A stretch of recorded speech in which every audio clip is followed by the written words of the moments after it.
Good evening, everyone. Welcome to today's 14 July 2021 market debrief. First, we'll be looking at is the S&P 500 index, and I've mentioned for many weeks, many months that it is on a very strong uptrend.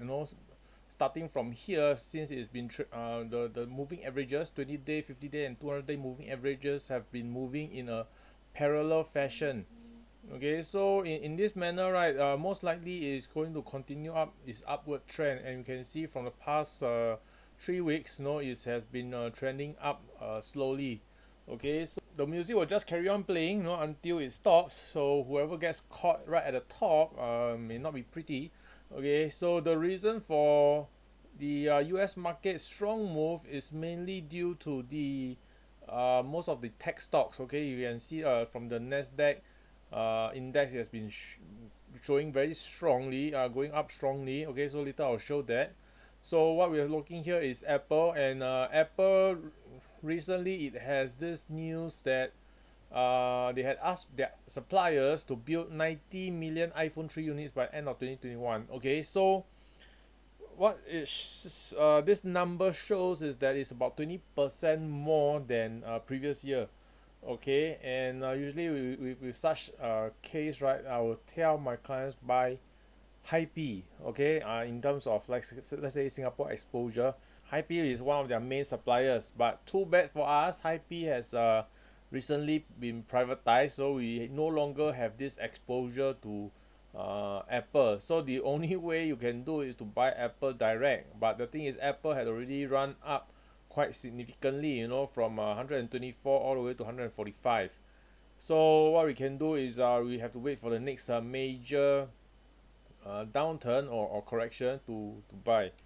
Okay, and for the US market, there are a lot of stocks that are running, like Amazon, Adobe. Okay, Baidu is China, so a lot of the China companies are down. So you have your Facebook, electronics are trading sideways. Mainly are your tech companies, Intuit, Microsoft, Netflix, okay, and NetEase, sorry, Qualcomm, Nvidia. Okay, so Qualcomm seems like is trading sideways, right? And with I'm not too sure whether are they supplying Apple's A1 chip or not, so that one you have to do some research. But I know because of electric vehicle, a lot of chips maker or car maker, EV car makers, they uses Nvidia chip.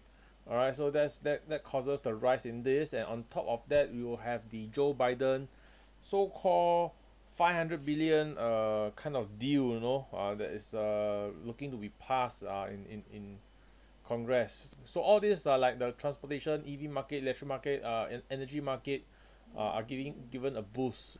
And because of COVID, you have your Shopify, Square, online shopping are also on a high side. All right. So those are the stocks that are pushing so-called the U.S. market higher. All right, so you can see here from the Nasdaq 100 index, is been trending much stronger compared to the S&P 500 index. So you can see these are mainly being pushed. Okay, so the main makeup of the Nasdaq, right, is roughly about, I think, 60% tech and then 40% medical or biotech. All right, so that is the market that is driving this Nasdaq 100 index. Okay, now for our Asian market, overall, Hang Seng Index I mentioned it's been trading sideways, and then for the past 2 weeks it has been it had this sudden dip. Okay, there's no reason why it had that, or so, but overall this support region I've mentioned 27,500 to 28,000 is still holding. It just momentarily broke down below 200-day moving average, and then it rally back up quite fast. Okay, so I would say this support region is still holding. Okay, so we just have to see and take note how it reacts over the next few weeks. Okay, so usually down move correction are a good time to consolidate or accumulate more shares, especially in companies that you fancy, you have belief, it has a strong future. So this is Shanghai Composite Index, and you can see I've also mentioned before that the China market technically is still on a sideways market. Okay, so we just have to be patient. Now, as for our Singapore index, it's still trading sideways. Okay, we just have some small little boost from the some of the big cap stocks, your banks, especially the REITs. Okay, the REITs have been doing quite well over the past 2-3 weeks. As I've mentioned over the past few weeks, the REITs showed some strength, and it has been moving up in the REITs fashion. Okay, slowly, upwards over the past 2 weeks. So this is the dollar index. Okay, somewhere here I already mentioned that there is a high probability that the dollar index might strengthen, might turn back up. This happened, it break above the 200-day moving average, and it has been trading well above it for the past 3 weeks. As compared to previously, it only lasted like 1 week and then it dropped back down. So now it's been holding above the 200-day moving average for like almost a month. Okay, so I would say from here, right, most likely it might form a base, and then turn back upwards to turn into an upward trend. So this is mainly the currencies, 6 trading pairs, your euro, Japanese yen, British pounds, Swiss franc, and such. Okay, so they are major trading partners. And for those who are interested in crypto, previously I've drawn this, right, and over here when it started to break down, I've mentioned that the target was like 31,000, and it already hit that in a very fast manner. Okay, in just a few days. So it has been trading sideways for a long time, and you can see the so-called bull momentum is weakening, as it's trading lower or inching lower, and the bears are coming in, shorting the Bitcoin market. And you can see the moving averages are all pointing downwards, or turning downwards. Okay, so I would say there is more downside to the cryptocurrency. For those who have talked to me about, like, in terms of market psychology and all that, they have to force all the retailers out, like make them so-called lose hope. Okay, that they are not going to make money from Bitcoin. Basically they lose their profits, they lose their capital, and then they will just get out when they are totally uh, no more hope for them. Okay, so that's when the market will turn from downtrend to an uptrend. Okay, so for those who still waiting to go into Bitcoin, you can wait for the major drop. Okay, the next major drop before you can decide to go in. Right, so I mean, if you are scared about Bitcoin and all those, I would recommend going into Coinbase. It's kind of like an exchange. So it's like, instead of buying S&P 500, probably just like for Singapore, you just buy the Singapore exchange, because no matter what, the stock market will be trading. They will still be making money, and then people are still trading. So you just invest in it and get the dividends. So the same thing for Coinbase. As more and more people start to adopt cryptocurrencies or start to trade more in cryptocurrencies, then definitely crypto exchanges will definitely benefit. So there's only one that is being listed, which is Coinbase.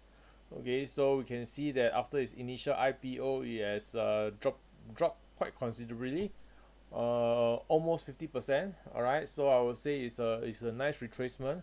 So in this case, whereby this 220 or 240 area, right, will be a good place to accumulate. Okay, so you can just slowly buy in, and if it drops more, you just buy more lah. Okay, so what are the stocks that we should be looking at? Okay, for the past 2 weeks, I've been talking about tech companies. Okay, so I've shown some US companies just now, and but most of you are looking into Singapore market.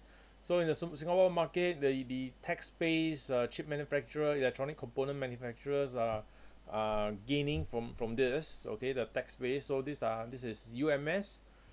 Okay, so previously I already talked about UMS over here and over here, and currently it's still strong. Okay, so I would say there is still upside to UMS. Okay, so it's still on a strong uptrend. AEM, basically they are like a subcon for Intel. All right, and after this strong drop, it has rebounded back to its original price from this starting of the drop. Okay, so what we would want to see is for it to have a nice big pullback. Okay, so when it has a big pullback or correction, like probably last like 1 to 2 weeks, right? That's where you want to look for a low, for that for you to accumulate or buy in, okay, to hold for the next run up. Okay, so do take note of this AEM. Okay, this is Franken. Okay, so Franken is currently been doing a correction. It's been consolidating. So I would say this is a very strong uptrend movement. It's like moving in parallel fashion, it's similar like the S&P 500 index. So how much longer it's going to move is also dependent on globally what are the demands for electronic components. So from what I understand, there is a crunch. There is a shortage of chips. Okay, so we do not know how long this is going to last. The kind of demand outstripping the supply.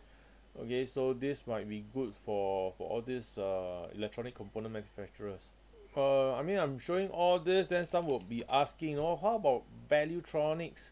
So I'm not too sure why Valuetronics doesn't really take off. Okay, it seems like it tends to trade sideways for a long time and then have one big burst movement.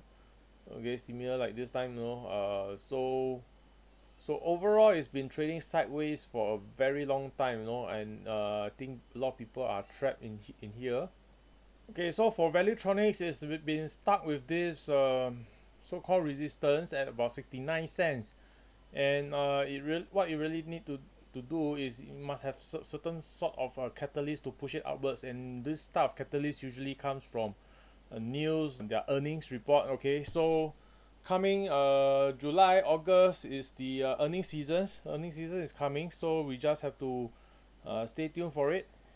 Silver Lake Axis that does so-called software, financial softwares for the banks and financial institutions. Okay, so recently it had this big move. Okay, and it's like there's some news that says some private equity firms are interested to invest in them.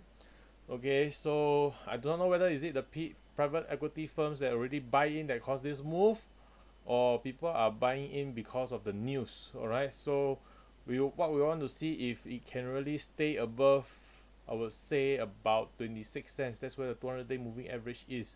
So if you can continue to trade above for the next 2 to 3 weeks, right, most likely this might turn trend. Okay, so we just have to wait and see how this one turns out. Nano Flame, okay, a stock I've mentioned right here, before it break out, that you should watch out this.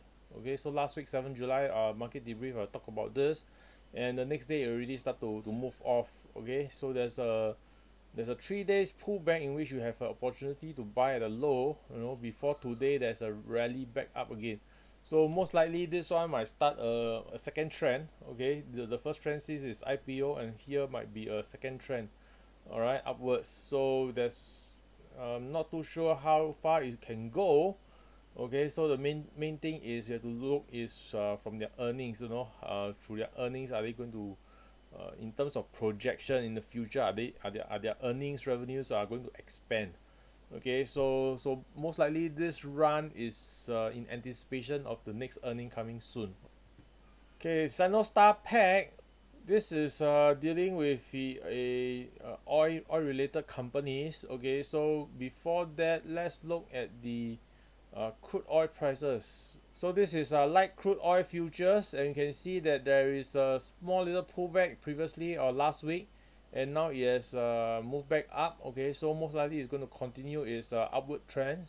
Okay, this is Brent crude oil. Is all trading in a similar fashion. Most likely we will be expecting higher oil prices. Okay, so for what will this do will is that it will benefit oil related companies. Like this is Sinostar Pack, and previously their earnings was quite uh, exploding earnings. Last in May, so you should be expecting I mean, if their next earnings is going to show really good, continuous growth in their earnings and net profits and such, the price from there should also explode with it. Okay, so do watch out. Okay, I've mentioned that the REITs have been quite strong over the past 2 to 3 weeks, and some of the REITs that I've mentioned quite a few times already, and we have this Mapletree Logistic Trust. Okay, last week there is a pullback, and I've mentioned that this has a kind of like a volatile kind of upward move, a big pullback, and then there's a big rally back up, so now I believe there's going to be some big pullback soon, before it start to trend up again. This is Mapletree Logistic, and it's nearing its all-time high, is it? Yeah, near its all-time high of about 220. Okay, so now trading about 210, yield is roughly about 3.6%. Not that fantastic, but nonetheless, I mean, if it's pushing upwards, I think they are expecting their dividends or dividend yields to increase in the near future. This is Mapletree Logistic. Another Maple that I've mentioned is Maple Industrial Trust. Due to the acquisition of data centers, they did a right issue over here for the acquisition of the data centers.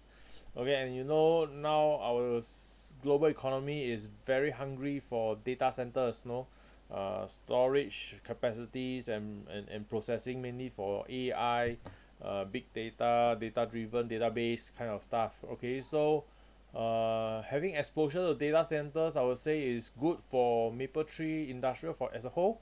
Okay, and it's been inching upwards, and finally it's been breaking above this 200-day moving average. So hopefully it can stay above this 200 285, and then we can see if we can accumulate more for it before it really move upwards. Okay, back to its previous all-time high was roughly about $3.40. Another company that is similar, is a pure data center kind. This is Keppel DC REIT. Okay, previously there is a downtrend, and it's reached a low here of about 245, and thereafter it has rallied back up quite strongly. Okay, so with this tail happening, it's most likely going to rest for a while. Okay, so in this rest, right, we will know whether it has successfully turned up. Okay, so we can see the 20-day and 50-day is trying to uh, cross back upwards, and turn upwards. So if it has a successful turn, you can just hold on or buy more into Keppel DC REIT, in the long term. Okay, so Keppel DC REIT is one of the most premium kind of REIT in Singapore, besides Parkway Life REIT. Okay, that one deals in hospital. So the premium, as in like you are paying a high premium, like 1.6 times book value, with a yield is only that's only giving 3.5%. Okay, so this shows that there is a high investor demand, for this stock. Next sector that was quite strong is the retail REITs. Okay, so this is Starhill Global REIT, and recently have quite a strong move. Seldom I start to see Starhill, going up like 20 cents, 30 cents in a day. All right, and it start to have such movement. Okay, so which means to say the volatility has expanded. I went to Takashimaya on Tuesday or yesterday, and I see quite a good crowd there. And the car park is full. Okay, meaning to say workers are back there working, back to office, and they're also giving like free parking, for the first 2 hours. So you can, if you have the time, you just can go there for 2 hours, shop is free parking.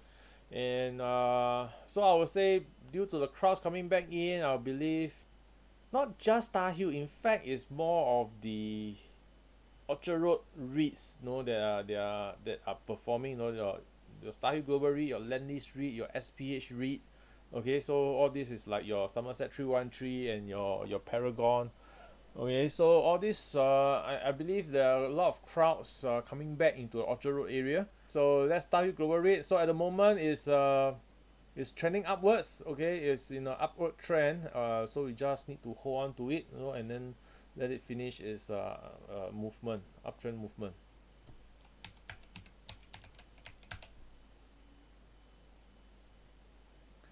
Okay, so this is a Landish read. Okay, so I believe the short-term uptrend move right has kind of ended. Okay, you can see a lot of high volume over here. So most likely there's going to be some deep pullback. So you can use those deep pullback right to buy in or accumulate. Okay, so Landlease REIT mainly it has its 313 Somerset, okay, and some of the Milan uh, office properties, okay, in Italy. Alright, and as we know, Landlease Global had quite a few properties, no, your Gem, your Parkway Parade and such, Paya Quarters, but these properties are not put into Landlease REIT yet, so this might be future acquisition, for Landlease REIT. Okay, so currently at this price is giving about 4.6%. All right. Okay, so this is SPH rate. Okay, last week we talked about this, and the past 2 days have rally again, no, making new highs, recent high. Okay, so but yes, it's still a long way from its pre-COVID days, about 112, 113. Okay, so the SPH rate right now is turning uptrend. Okay, so if you do have this, just hold on to that. Okay, currently at this price is giving 4.7 percent dividend yield. Okay, so do note that all this yield, right, like 4+%, 3+%, you have to understand that we are currently in a situation of a COVID lockdown. Note there is a lot of visitors not being able to come to Singapore. Okay, the numbers of shoppers also have declined. Okay, so therefore all these are being valued or revalued on a lower end, of 3+%. Okay, so do know I remember when it was trading at about 108 or 112, it was also giving about 4+%.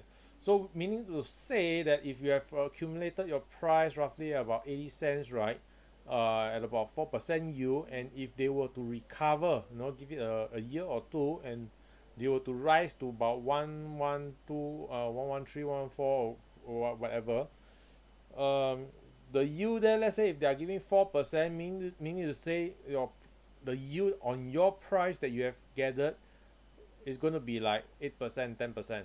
All right, so it's always good, if you are accumulating for dividend, right, that in a bad time, in real panic situation, you are able to buy in and hold on to them. Okay, this is Fraser Centrepoint Trust. Okay, so for those who do not know, they own a lot of the suburb shopping malls, like your Century Square, T1, Causeway Point, as such. So suburban malls are quite packed, in terms of shopper, because due to COVID, people don't go into to Orchard area, and so they are more at the suburban malls. During the COVID period, they have been performing quite well. Okay, so currently it gives roughly about 6%, at the current price. So at this moment it's trading sideways in a very for a long time. Okay, and its previous high was like $3. So there is like a 50 cents upside, if you were to turn back upwards, following the rest of the retail REITs. Okay,